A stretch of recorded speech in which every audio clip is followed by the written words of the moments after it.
Okay. Welcome everybody. Nice to see everybody back again, and those who are still coming in. I'm going to get started by sharing my screen. And can I get a nod confirming that I've got a nice title page there for everybody? Thank you. Awesome. I love it when the technology works. Okay. So where are we in our story? We haven't gone anywhere. We are exactly where we were before. We are in the middle of a book-long, essentially, speech by God from the tabernacle at the foot of Mount Sinai. And yet, even though in the story world, basically nothing has changed. In fact, Leviticus 16 is a divine speech, and then Leviticus 17 is another one, and they seem completely fluid one to the next. Scholars tend, and I'm one of them, to make a distinction between what we see in Leviticus 1 through 16, which we talked about last week, with this incredibly enclosed and thought out priestly sacrificial system. Distinguish between that and between chapters 17 through 26, which follow. To give you the general sense, the idea is that what we read last time, the sacrificial stuff, is for the most part, as I think we said in the conversation, a unified priestly understanding of the sanctuary and impurity and sin and how that all works. And that what we have in these chapters for today is a later sort of layer that's been added on to that original priestly material.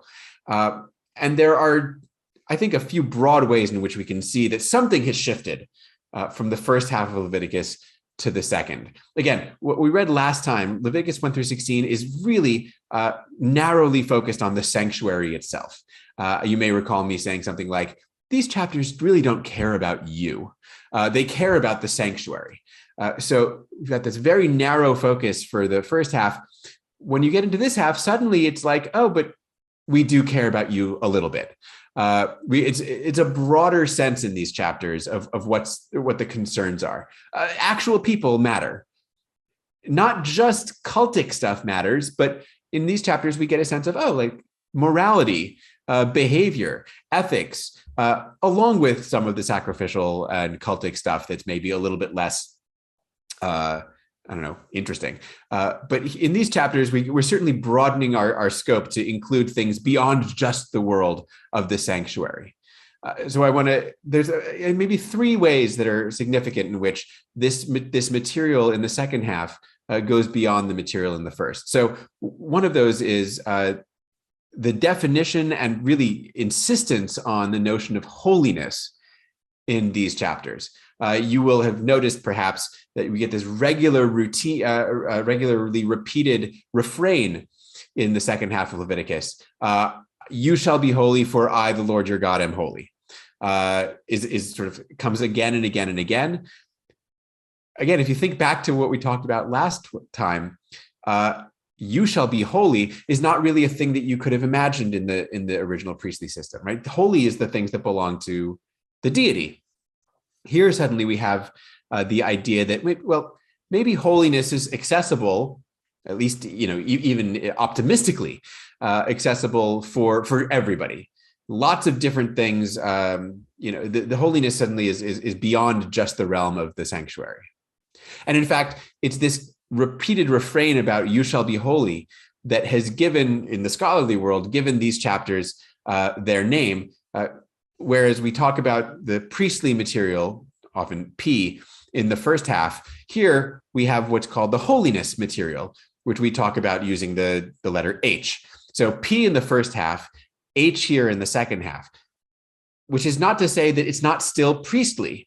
Right? As you can tell from the content, there's still an enormous concern with priestly sacrificial kinds of stuff. Think of this as like the next generation of the priestly school of thought. It's not a gigantic shift of any kind, but it is something slightly different, slightly broader. So holiness, is one way we see that. A second way we see that shift is in the way that the notion of impurity is used. Again, remember that in the first half, in P, Impurity is this totally normal standard thing. Everybody is impure plenty of the time. It's not a big deal. It's totally fine. All you have to do is take a bath for the most part, and wash your clothes, and it's fine. It's only really a problem if you need to go to the sanctuary, which is where impurity is forbidden. In these chapters, suddenly all kinds of stuff is impure that wasn't impure before. Behaviors are impurifying in different ways. Impurity spreads and it infects different kinds of places, which we'll come back to. So there's, along with holiness, impurity has shifted too. So last time I talked about the two binaries of holy and profane and pure and impure. Suddenly those are not looking quite so clean cut in these chapters anymore. And impurity starts to become a language that's associated with immorality in a way that it certainly never is in the first chapters, in the earlier conception of this stuff.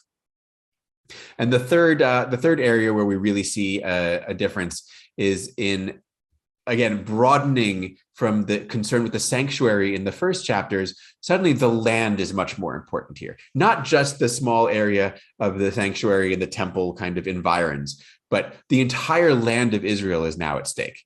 And we'll see this come back again. But again, mostly, what we're seeing here is what was a very narrow concern is suddenly being broadened out to apply to different walks of life, to different areas, physically and conceptually.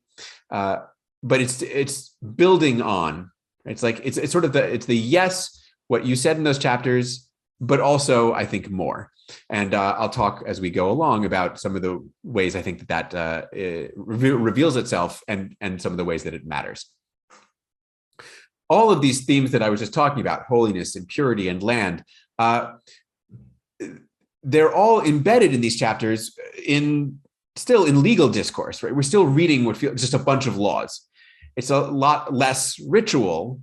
It's not, here's how you sprinkle the blood, but it's still legal. And on a much wider variety of topics than we saw in the first half. If you read through these chapters before meeting today, you will have been probably just a little bit shaken and confused by it's all over the place. Chapter follows chapter with no seeming rhyme or reason in terms of sort of logical progression. It's kind of a grab bag of extra stuff. But I'll sort of give an analogy that makes sense of that in a little bit. I want to mention right from the beginning, and I'll come back to it in a bit, but right from the beginning, these chapters are, again, even if most people don't know most of what's in them, most everybody knows one of the most famous sentences in the entire Bible, which is found in here, which is the golden rule, right? Love your fellow as yourself, love your neighbor as yourself, depending on your translation. And obviously enormously famous. It's one of the only verses in the Bible that's got a pithy name like the golden rule. It's a passage that in both Christian and Jewish tradition is highlighted as essentially perhaps one of the core features of the text. So if you're reading the Gospels, I happen to pick this one from Mark, but it's also in Matthew and Luke. We have this sort of like little story of the scribes coming to Jesus and saying, which commandment is the first of them all? And Jesus says, right, well, the first is Hear, O Israel, right? What's known in Judaism as the Shema. And the second one is love your neighbor as yourself. Those are the top two. So here we have, Jesus affirming the golden rule as special. That's a story that I assume most of you are familiar with. Here's the Jewish version of it from the Talmud. We have a Gentile who comes before one of the rabbinic sages, Shammai, and says, I'm happy to convert to Judaism, but you have to teach me the entire Torah while I stand on one foot. And Shammai is like, I don't have time for this, and pushes him over. At which point Hillel, who was Shammai's great rival and one of the great sages, one of the great historical figures in Judaism, the guy comes to Hillel and says the same thing, standing on one foot, teach me the whole Torah. And Hillel goes, if you don't like something, don't do it to somebody else. That's the whole thing, right? Everything else is commentary. Go and learn. which is a beloved passage, I think, in Judaism. But again, for our purposes, is making the point that the golden rule, we think of that way because our Jewish and Christian traditions have highlighted it for us. My guess is that if we gave you a Bible with no familiarity with it, the chances of you somehow finding this one verse like needle in a haystack would be relatively small. My point actually there being, we call it the golden rule and we circle it in our Bibles and we make a big deal out of it. But within the Bible itself, structurally, it's not marked in some way. It's not like it's in bold or underlined or in like bigger letters somehow. It's one single verse in this whole sort of package of laws that we have in these chapters. Like I said, I will come back to it in a moment. I do want to take a minute and look at some of, well, not a minute, I want to take the rest of our time here to look at some of the other laws in what's called this holiness material in the back end of Leviticus, because hidden among here, and I'm sure actually many of you found them and know where they are, hidden among here are some really important passages and some really problematic, troubling, relevant laws. And I'm going to spend most of my time on what I think are the big ones, with maybe a detour here or there. I'm going to start with Leviticus 18 and 20. I'm really just going to do 18 because Leviticus 20 is essentially a parallel to 18, almost identical in content. And what we have in Leviticus 18 and 20 is what's commonly known as sort of the sex laws, basically who you can and can't have sex with and how. And virtually all of them, and I just picked one at random here, virtually all of these laws are relatively reasonable by our contemporary standards as well. Mostly it's don't have sex with your family members. My suggestion, just as a sort of passing comment, is that the rationale behind these laws may be less, it's a moral affront, and more that when you have sex with family members, issues of paternity and inheritance get confused very quickly in a way that the Bible is really consistently careful about not letting happen. I've said this in other contexts, but there's constant, enormous concern with making sure, because inheritance is, patrilineal, we need to know who the parent of any. Parentage is really deeply important. If families start getting interwoven in these ways, it becomes pretty confusing. In any case, the family-based sex laws, I think, are relatively straightforward.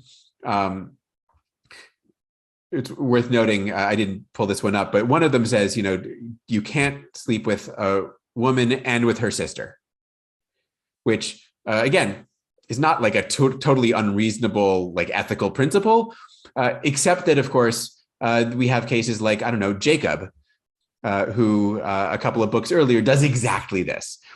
Which is a reminder, probably, that we're not always reading the same authors when we're reading the Bible, and that different authors can have completely different takes on what is and isn't appropriate, and perhaps when in history things were and weren't appropriate.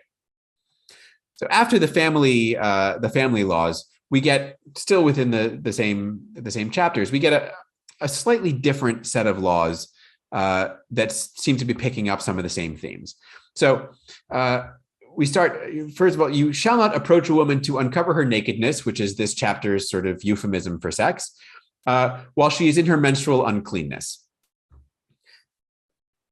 Okay, like on its own, that wouldn't be such a strange thing. But here I want to point out that this is a different concept from what we have in the first half. In the first half of Leviticus, in the P section, it doesn't say you can't approach. I mean, it says that you will become impure if you have contact with a menstruating woman. It doesn't say not to. It just says you do, and then you take a bath. But here we're already seeing, right, a little bit of a distance from what's in the first half. Here, okay, no, you're not allowed to. We're forbidding it. There's a evidently impurity is now something that is increasingly something we want to avoid rather than simply a fact of life. You shall not have sexual relations with your kinsman's wife. Okay, yes, adultery, bad, fair enough. Notice though, and defile yourself with her. Again, sex is naturally defiling according to the first half of Leviticus, according to the P material. But this suggests that, it's a particular kind of defilement, like a moral defilement that comes with adultery, which again, broadening our sense of what impurity is. If defilement here is the same word as impurity. Okay, so menstruant, adultery, and then just sort of thrown in for fun, no child sacrifice. Here using a biblical expression about not giving your children to sacrifice them to Molech, who is sort of a shadowy kind of deity in the ancient Near East and in the Bible. But in any case, the euphemism of give your offspring to Molech is to sacrifice them, even if you're sacrificing them intending to do it to Yahweh, to Israel's God. Okay, no child sacrifice. That's not a sex law. That has nothing to do with sex. So I'm not here to solve that problem. I will simply call out the slightly odd placement of it. But I'll also call out, for whatever it's worth, the fact that if people weren't sacrificing children, at least sometimes, you probably wouldn't have to say this. Now you might say, so what are you telling me, that like all the adultery, all the sex laws are also, yeah, the answer is probably yes.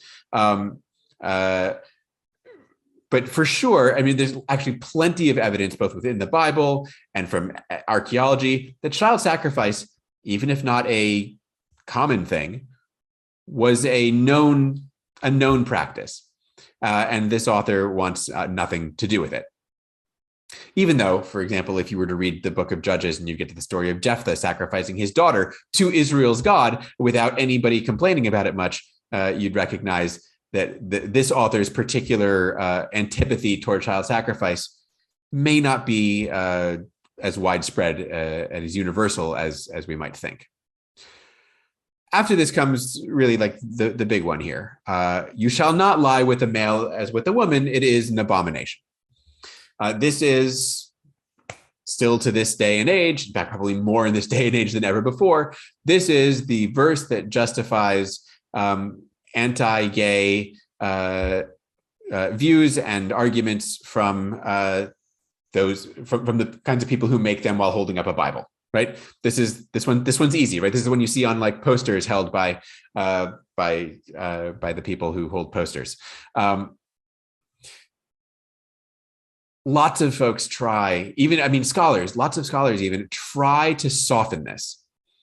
Right. They try to say that it doesn't really mean homosexuality is wrong. Okay, yes, this one particular sex act is forbidden, but they're not saying anything more broad than that, which may be true.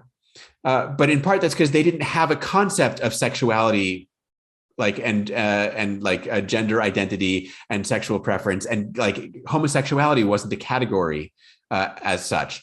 So the act that they're describing here, that's the thing that existed for them. My point here is to say the Bible very clearly, to my mind, prohibits at least homosexual male intercourse. If you want to make it narrower than that, if you want to broaden it from that, it's prohibited. And there's really almost nothing we can do to say, yeah, but maybe it meant something different. This is one of those cases where we have to say it's in there, right? It's in the text. And our job is not to take it out of the text. It's to say, okay, now what do we do once it's there? I'm not going to answer that question. I'm just going to put it out there. The last law in this section is no bestiality. Again, fair enough.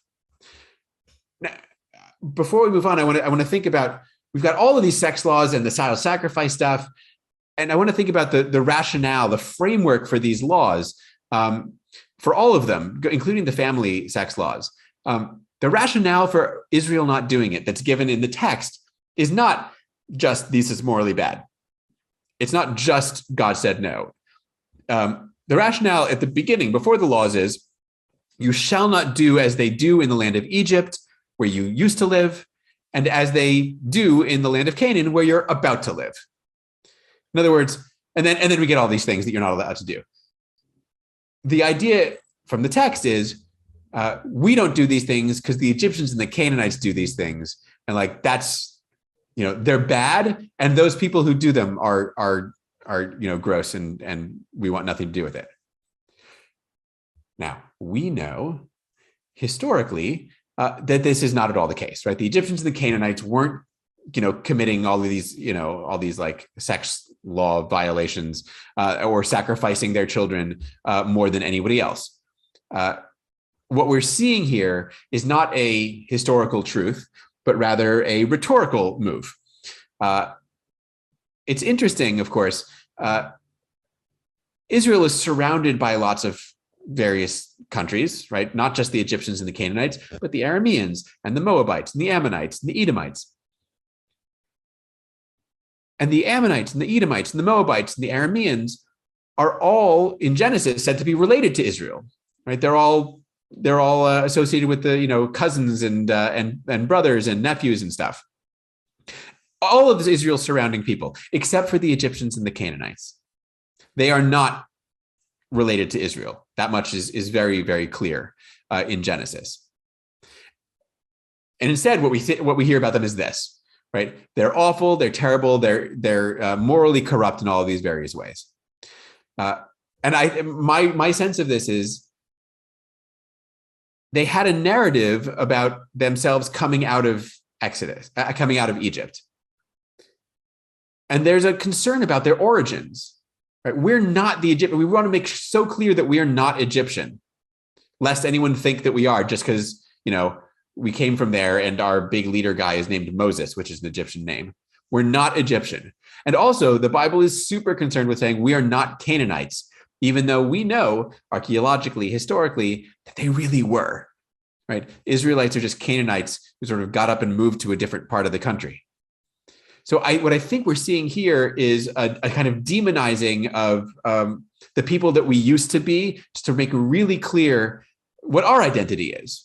Right? We are this is Israel defining itself against against the places where it narratively and historically came from. All that said, the material here is really awful. Like, this is an awful thing to say about another country. And there was a time when I couldn't even think of a particularly good contemporary parallel to this. I wasn't trying very hard. But now, today, I'm like, oh, what does it remind me of to have Israel saying, oh, our enemies over there, these guys, right? Like these guys, oh, they have sex with children, right? And they have sex with their family members, and they slaughter children, right? It's QAnon.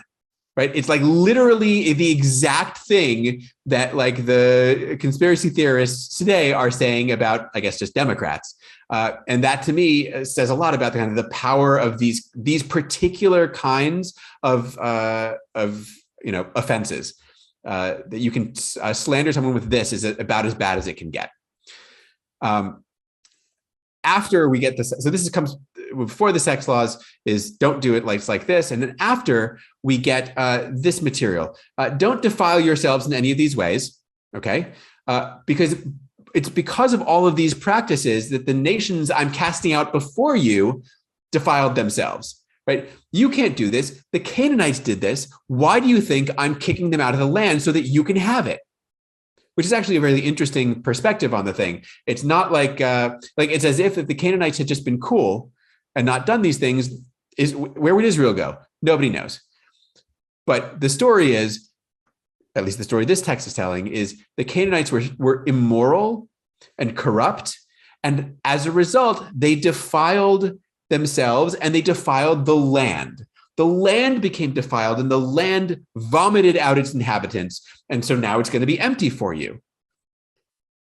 What's interesting here is the idea that there's a kind of that moral impurity, right? If cultic impurity defiles the sanctuary, moral impurity defiles the land. And conceptually, the issue here is we have a whole mechanism for purifying the sanctuary when it gets too dirty, right? We have all the sacrifices. the land has no such mechanism for purification. Moral crimes corrupt and defile the land, and it just gets worse and worse and worse until not God leaves, right? Which is what happens when the sanctuary becomes too dirty, but you have to leave, right? The land spews you out. And so indeed, it goes on, don't commit any of these abominations, otherwise the land will vomit you out for defiling it, just like it vomited out the people before you. So I just want to point out, we've got sort of a logical outgrowth from the narrow sanctuary focus of P into this broader moral focus and land focus of the H material. Okay. For P, the real threat was God might leave and we'll be at the mercy of others. H seems to really have in mind, like, it's not God leaving that's the real threat. It's us having to leave. In other words, exile, right? Exile is the looming threat for this material, which doesn't mean that it was written in or after the exile. It just means it may have been written by people who were more conscious of the fact that exile was a legitimate sort of outcome of the geopolitical situation, as it were. Okay, sandwiched between Leviticus 18 and 20, these two parallel panels of mostly sex laws, is Leviticus 19, which is itself like a total hodgepodge grab bag of laws. Yes, it has the golden rule in it, but it also has laws like, you can't let your animals breed with a different kind of animal. You can't sow your field with two kinds of seed. You can't put a garment on that's made of two different materials. So, the Jews all know this, but, for those of you who don't, right, all of your lovely polyester cotton blends are right out the window, right? We're not gonna have any of those anymore. So, like, this kind of very random technical ticky-tack kind of law is right there alongside, mixed in with the golden rule. You can't eat fruit from a tree less than 3 years old. Okay. You can't get a tattoo. Okay. You can't eat sacrificial meat that's been sitting out for 3 days. Fine, right? My point is, these are all laws that are contained in the very same chapter as the golden rule. And in terms of structure and sort of textual time spent on them, they all get the same attention, right? There's this verse here about not mixing your animals and your seeds and your clothes is a verse of the Bible in the same chapter as that other verse of the Bible that says, love your neighbor as yourself. I just want a nice point. Anyway, here also, we do find the golden rule. Here it is again. I do want to spend I'm going to take like half a minute on this just to point out. We look at this and we're like, this is the greatest rule of all. It's, this is the wonderful care for everybody kind of law. But I want to ask a question of definition, which is, who is the fellow? Who is the neighbor in the golden rule? Love your neighbor or your fellow as yourself. And I simply want to suggest that we read that in a universal sense, and no ancient Israelite would have read that in a universal sense, right? Your neighbor, your fellow, is an Israelite. Right, so this is not about everybody on earth is, worthy of et cetera, et cetera. This is about your fellow Israelite. So just, keep it. It's a lovely rule. It's not as perfectly wonderful as you might like it to be. At the same time, it also doesn't stand alone. Later on in the same chapter, we get love the stranger as yourself. Right? Same exact wording, same phrasing. Instead of love your neighbor as yourself, that is your fellow Israelite, love the stranger as yourself, the non-Israelite. Awesome. Didn't we? So that's it. We've covered everybody. We haven't covered everybody, because strangers are still people who are dwelling in Israel alongside Israelites, right? They're part of the community. What this verse doesn't say is love anybody who doesn't live in Israel as yourself. So again, lovely rule. We have made wonderful things out of it. It's always worth recognizing sort of where the text or the ancient mind might have said, like, you love everybody? I mean, did you hear me what I just said about the Egyptians? Do you mean them? Probably not. Briefly, Leviticus 23 is a festival calendar. It goes through all the major festivals of the year. And is that a fascinating thing on its own terms? Maybe not. But it is the fullest such calendar in the Bible, and it's the basis for these days, like all of the Jewish holidays and all the Christian holidays that were stolen from the Jewish holidays. Did I say stolen? I meant stolen. Good time to remember, I think, that the holidays that we think of as even as biblical holidays weren't always like performed, practiced in one particular way. They developed over time. So I'm just going to take a second to look at Passover as an example. The earliest calendars we have in the Bible mention really only 3 festivals at all. But when they're talking about what we think of as Passover, it says something like this, right? You shall observe the festival of unleavened bread, and you eat unleavened bread for 7 days. Great. It doesn't call it Passover. It just talks about the unleavened bread. And it doesn't mention anything about the Exodus story, because it's not about the Exodus story. In the early stages, this festival, like the others, was an agricultural festival. Israelites were farmers, and they celebrated, the harvest and the planting and the sowing. And I don't know what all those words mean technically, but the stages of agricultural development. So the first step was agricultural, and it was really just about the grain, in this case, the unleavened bread. I'm not going to read this whole thing, but Deuteronomy comes along and is like, yeah, okay, but we're all going to celebrate in at least the same place. Instead of in your local sanctuaries, we're all going to celebrate in a centralized location and probably in the same time of year. We're all going to observe this in the month of Aviv, which basically just means spring. And in Deuteronomy, you'll see makes reference to the Exodus, because that's when God brought you out of Egypt. And Deuteronomy mentions not just the unleavened bread, but Passover. You shall offer the Passover sacrifice, and you must eat unleavened bread for 7 days. So Deuteronomy is sort of putting together the pieces into the holiday that we know.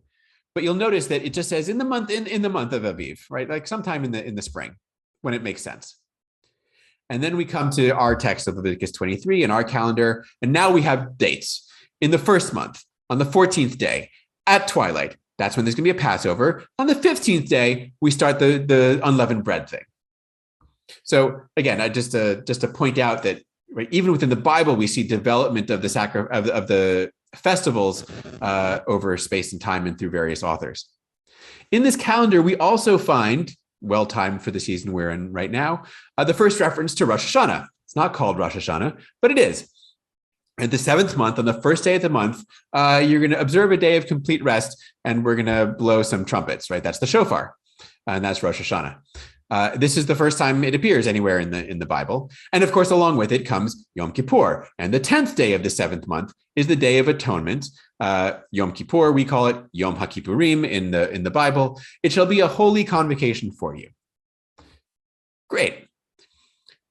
I want to take this moment to go back briefly to Leviticus 16, which is, when we read about the protocols for Yom Kippur, for the Day of Atonement, because this gives us an opportunity to see how a festival develops even within like one chapter of the text, even within just layers of the priestly writings, right? From the priestly material, from the P, the earlier stuff, to H, the later stuff.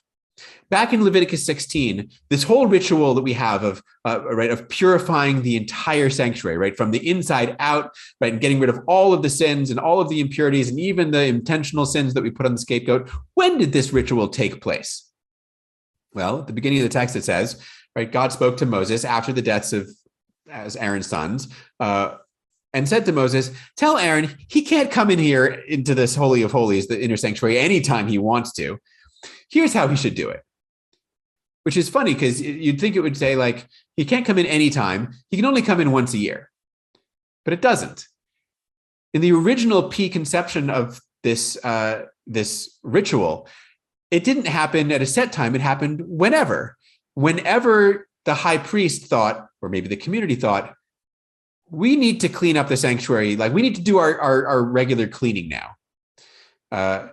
We need to do our deep clean has to happen now. Maybe it's like when things were going particularly badly for Israel, and they thought to themselves, man, God must be like on the verge of leaving. This is what the sort of rocky stuff we're going through. Let's go clean out the sanctuary to make sure that we're doing everything we can. And I'll point out the reference to Aaron's sons at the beginning in this case may not be a mistake, right? That's a moment when in the sanctuary itself, sin was committed, death occurred. It's possible that the text is signaling to us with that reference. This is the kind of time that might make sense to do, maybe. But the idea was that the whole ritual was ad hoc. When it's needed, here's how you do it. And then on to the end of the chapter, we get this added to it. This will be a statute to you forever. In the 7th month, on the 10th day of the month, which you may recognize as the precise calendar we just read, you shall do no work, neither the citizen nor the alien. So it's not ad hoc. Now it's formalized. I've got a date for it, which is it's a safeguard of sorts, to be sure. Now, like if you know you're going to clean every fall, right, your annual fall cleaning, then you know it's never going to get so bad. But it also kind of robs the ritual of some of its force, I think, as a response to things going badly in the world. And you'll notice the way that this section talks about how atonement or purification works. On this day, atonement will be made for you to cleanse you. Right? Remember, that's not how the priestly system works. The priestly system is you bring the sacrifice to cleanse the sanctuary, to purify the sanctuary. Now you're having sacrifices done to cleanse you, right? You will be clean of your sins before the Lord.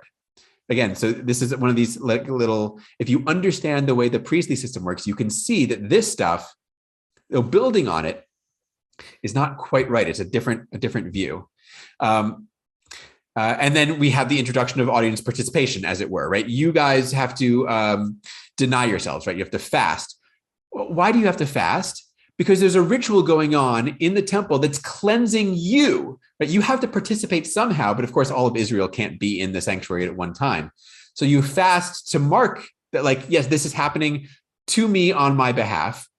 In the original priestly concept, you didn't need to fast, right? The priest was just in there doing some sprinkling blood around. It had nothing to do with you. Okay. I wanted to use the festival calendar as a way of seeing that the Bible isn't a static document. This section, this H section, is they're like constitutional amendments, right? Updating the text to match the changing ideas and circumstances of ancient Israelites. I also like to use this to remind us that what's written here in all of this material in Leviticus isn't necessarily ancient Israelite practice, which I sort of said last time. Rosh Hashanah and Yom Kippur, right, which we now think of as the most important holidays in the Jewish year, exist in the Bible only in these chapters. Only in Leviticus does anybody, and I guess in Numbers once, only in this little priestly world do those holidays even exist. Like, nobody else knows that they exist. So what we're seeing in this text isn't ancient Israel changing its beliefs and practices.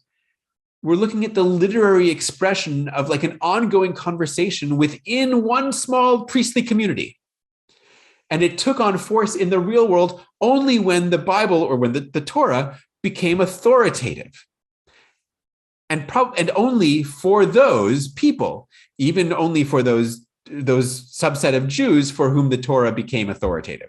We don't need to think of this as soon as it was written, everyone in Israel and ever thereafter said, well, this is what we're doing.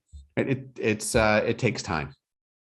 Okay, last major topic, and I'm going to focus in on it because I come back to this all the time. This is for me one of the most important things in the entirety of biblical studies and biblical teaching, and that's the slavery laws in Leviticus 25.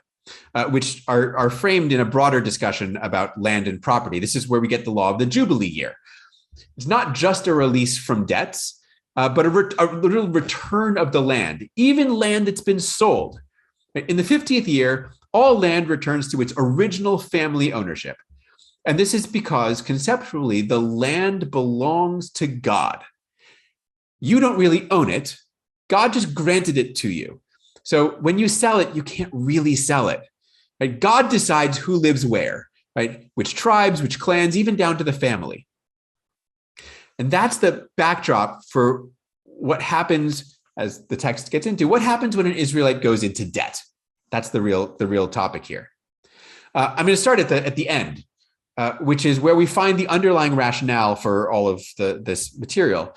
Just like with the land, you can't buy or sell or own, really, another Israelite. Right? Why? Because like the land of Israel itself, the Israelite people belong to God. You can't buy an Israelite, right? It wasn't somebody else. You can't sell an Israelite. It's not yours to sell, right? They belong to God. I'd say that this is a different view of redemption from Egypt than we usually have. But we should remember that the word redeem in Hebrew, as in English, doesn't mean set free. Redeeming means to reclaim possession of something, right? And that's how it's used in the Bible as well. Even in Leviticus, in the next chapter, or 2 chapters on, if you dedicate your house to God, you say, "I'm giving my house to God." What you really mean is, I actually want to just give God the value of my house, like in cash. You have to redeem it, right? You pay the sanctuary the value of your house, and you get the thing back. When God redeems Israel from Egypt, that's not releasing them to be free forever into the world. It's God claiming ownership, right? You, Pharaoh, can't have them. They're mine. God is claiming ownership of Israelites, and ownership of humans has a name: slavery. And that's why God can say, the people of Israel are my slaves. Right? They're my slaves. Your Bible, when you look at it, is going to say servants here. They all do. Right? For me, the people of Israel are servants. Right? That's fundamentally wrong. It doesn't even make sense. Right? In discussion about selling and buying people, like among Israelites, to say you can't do that because they're my servants. It only conceptually makes sense, only logical if they're slaves. They're owned property of God. Right? That's why you can't buy or sell them. So in other circumstances, I tend to go off on the translation of slave versus servant. I won't do that here, but this is one of these places where it really makes a difference. Okay. With this as the rationale, you can't, right? God owns Israelites as God's slaves. Let's look at how debt works. The setup is this. An Israelite goes into debt and sells himself to you. He owes you money, and you want him to work for you until the debt is paid off. That's like actually all totally fine and logical enough. So that's the setup. An Israelite goes into debt, wants to sell and sells himself to you. Now, the rules about how this goes. First, and crucially, you shall not make them serve as slaves. That's what the NRSV has. I don't like it. The JPS translation is better. Do not subject him to the treatment of a slave. What the Hebrew really has here is a remarkable sort of tripling of the word slave. Literally, do not enslave him with the slavery of a slave. What does that mean? I don't know. Or we don't know yet, but the definition's coming. First, we have to get through what it doesn't mean. He shall, the person who is not treated like a slave, he shall remain with you as a hired or bound laborer. He shall serve only until the Jubilee year. Okay, so a slave is therefore different in kind from a hired or bound laborer. And I don't like the translation bound laborer. It's really just a word for immigrant laborer. They're not bound in any way. I think that's just a mistranslation. In any case, but these are two categories of people who work by choice, right? You hire them, you pay them. They're clearly not slaves. That's how you're supposed to treat Israelite debt slaves, as if they kind of had a choice, right? The way that you would treat somebody who you just were paying to do the work. And obviously they go back home in the Jubilee year. You can't keep them for the reason we saw already. They're God's slaves. They have to be released the same way the land has to be released. And then we get the key line. You shall not rule over him ruthlessly. Okay, so if it says don't treat him like a slave and says don't rule over him ruthlessly, the logic there is slaves are to be treated ruthlessly, or at least can be. And indeed, this word ruthlessly, some of you may have heard me say this before, this word ruthlessly appears in the Pentateuch only one other place. This is the very same word for how the Egyptians treat the Israelites back at the beginning of the book of Exodus. In other words, this ruthless treatment is like the paradigm of slavery. So obviously you shouldn't do that with your Israelite debt slaves, especially because they're not really your slaves anyway. Okay, great. Israelite debt slaves are categorically distinct from like slaves. So what's a slave? Some people will tell you, and by people I mean largely fundamentalist apologists, will tell you that the Bible represents a morally advanced document, right? Because other people out there had bad slavery, but Israel had only the good kind. Did you see? Like, just this debt slavery we're just looking at with, they had released in the Jubilee and treated well and, sent back to their family, right? Israel had the good kind of slavery. Everyone else had bad. But those people who say that simply didn't read on to the next parts of this section. Yes, Israel had debt slavery. And yes, the Israelite debt slaves were treated relatively well. But Israel also had slavery, what we'd call chattel slavery, like in the American South. Such male and female slaves as you may have, and remembering for this text, Israelite debtors are explicitly defined not as slaves. So we're not talking about Israelites. We're talking about the kind of slaves that aren't the ones you treat well. If you're going to have slaves, if Israelites can't be them, they by definition have to be not Israelites. So indeed, it is from the nations around you that you may acquire male and female slaves. Israelites are enslaved to God and they have to be treated well because they're not your slaves. You don't own them. Foreigners? Fair game. Now, what's imagined here is almost certainly military captives, which is where most slaves in the ancient world came from, cross-culturally, Mesopotamia, Greek, Rome, all of them. But if a resident alien, a stranger, decides to sell you one of their children, that's okay too. Why? Because they're still not Israelites, right? You can't take them by force, right? Because we are told over and over in the Bible how well we are to treat the stranger. You can't take them by force, but if they choose to sell you their kid, that's okay. Here's the part that hurts. These shall become your property. That's human beings as property, openly. You may keep them as a possession for your children after you, for them to inherit as property for all time. There is no jubilee year for them. There is no redemption. They are property. They are to be passed down, inherited, owned. These, the text tells us, these you may enslave. And in case we were unclear, a reminder. Among Israelites, no one shall rule another ruthlessly, right? Again, that's that word for abusive, like physically abusive slavery. And again, the logic is straightforward. Israelites, not ruthlessly. Foreign slaves, go for it. Which is to say, Israel is invited to treat its own slaves as badly, as ruthlessly, as they themselves were treated in Egypt. And in the world of the story, these are the very same Israelites who just left that treatment. So the laws of Leviticus 17 through 26, I keep saying that, 17 through 20, I know there's a 27th chapter. I just never think about it. Isn't that weird? It's like I never think about that chapter at all. The laws of 17 through 27, there we go, may contain the golden rule. Sure, but they also contain the law forbidding homosexual intercourse. And at much greater length and clarity, they contain the law permitting the possession and abusive treatment of chattel foreign slaves. And we might say, as Jesus did and as Hillel did, yeah, but the golden rule trumps all else. But that's us saying that. Not the Bible. That's us, for all the best reasons, choosing the verse that we like over against the ones that we don't. And once we start playing that game, we're really just opening ourselves up to the possibility that someone else will choose a different verse to be the one that holds the master interpretive key, and maybe not one that's as nice as the golden rule. I'm not saying that we should somehow be following both the golden rule and these awful, terrible texts. Instead, I'm saying that we should be open about recognizing how our own values not only influence how we read, but are in fact prioritized above what we read. But we can also recognize that the biblical text itself recognizes that values change.